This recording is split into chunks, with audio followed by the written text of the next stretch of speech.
True North Reviews, True North Reviews, True North Reviews.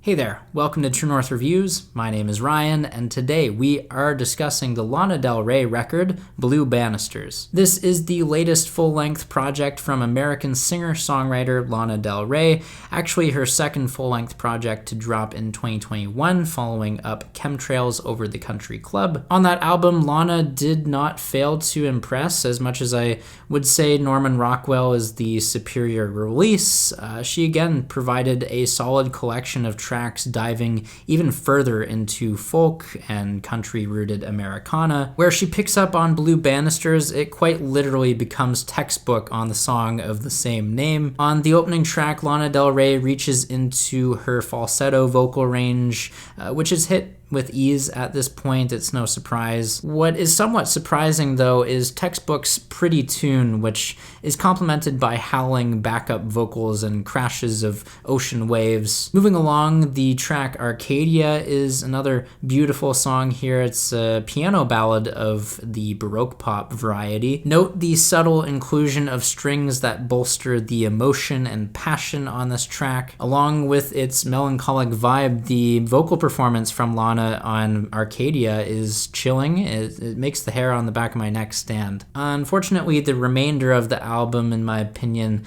teeters between being okay and subpar. The title track, Blue Banisters, being a prime example of the former, just being okay. It's not terribly amazing, it's not outright hideous either. On this song, there is minimal instrumentation revolving around dimly lit keys, organ, and vocals. Certainly, the title track makes use of a simpler tune compared to the opener, and likewise, the pacing and length drag on. Now, a separate track that is ambitious and trying something new, you can be the judge of whether or not it's done effectively, but that would be on the interlude, The Trio. When I listen to a song, I can't shake the Latin influence, but it's weirdly crossed with this hype trap beat together in the same song. A bit of a head scratcher and an odd time for Lana Del Rey to pull this out on the album, especially after she's been stylistically establishing her sound over her past few releases. More often than not, The Trio, this song could have just easily been confused for another artist. What is unmistakably Lana Del Rey, like you just know for sure as soon as you hear it, for better or for worse, is what comes on the song Black Bathing Suit. On this track, Lana experiments with a breathier vocal timbre,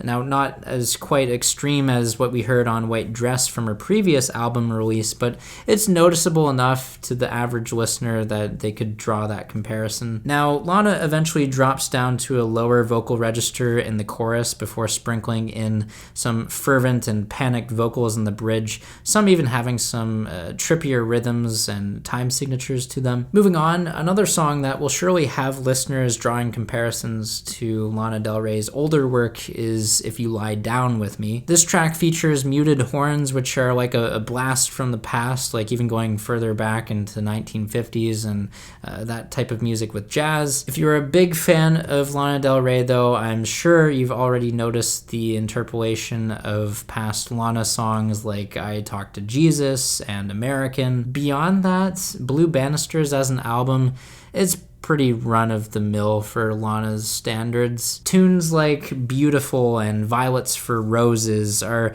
nothing more than boring piano ballads that are redundant on the track list. Granted, the latter has some cool harmonies in its chorus, but that's about it. Even the song Dealer was shaping up to be a highlight on this album, thanks in part to its stripped-back feel and additional vocals provided by Miles Kane. However, Lana sounds very fed up on this track, lyrically and, technically, like what she's vocalizing here, it's not as controlled as she normally is. From there, the album then settles back into this sad type of balladry on the track Thunder. Don't get me wrong, the refrain of Just Do It, Don't Wait is compelling, but I feel like this song loses steam immediately or never even gets off on the right foot. To make matters worse, Wildflower Wildfire is one of the teaser tracks, but it's pretty dull and monotonous that I wouldn't blame you if you weren't able to identify it as one of the singles. I mean, especially if you're listening to this out of the context of an album. Again, Wildflower Wildfire is another song on this project that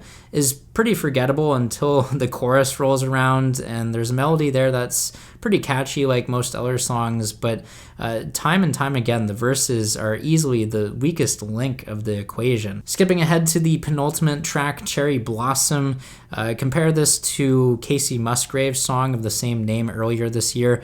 This song by Lana, though, is actually pretty pathetic. The songwriting isn't all there, in my opinion. The tune is also nondescript, and I'm not the biggest fan of it. It's also safe to say I'm not the biggest fan of the closing track on Blue Banisters either. Sweet Carolina is the name of this one, and it wanders about aimlessly while exploring hot topics of today, including the iPhone and cryptocurrency. Of course, being the closing track, it mentions someone having the blues and relying on someone else to essentially close the thematic book on this album, but between the excessive swearing and unnatural sounding falsetto on the closer, I could go without this song. Honestly, I could go without majority of the songs that are on this album. Some are definitely tolerable in the moment, but most are drawn out, boring pieces of folk. Surely a production or songwriting credit to Jack Antonoff could have gone a long way here, but for now I'm feeling a strong 4 out of 10. And there you have it. There is the album review for today. Make sure you guys sound off down below in the comments. Let me know what you guys think of this music, whether you agree or disagree. I'm here to engage with you guys. If you'd like to leave a like, subscribe if you're new in town, I'd appreciate that as always. Thanks for watching, and have a rockin' day.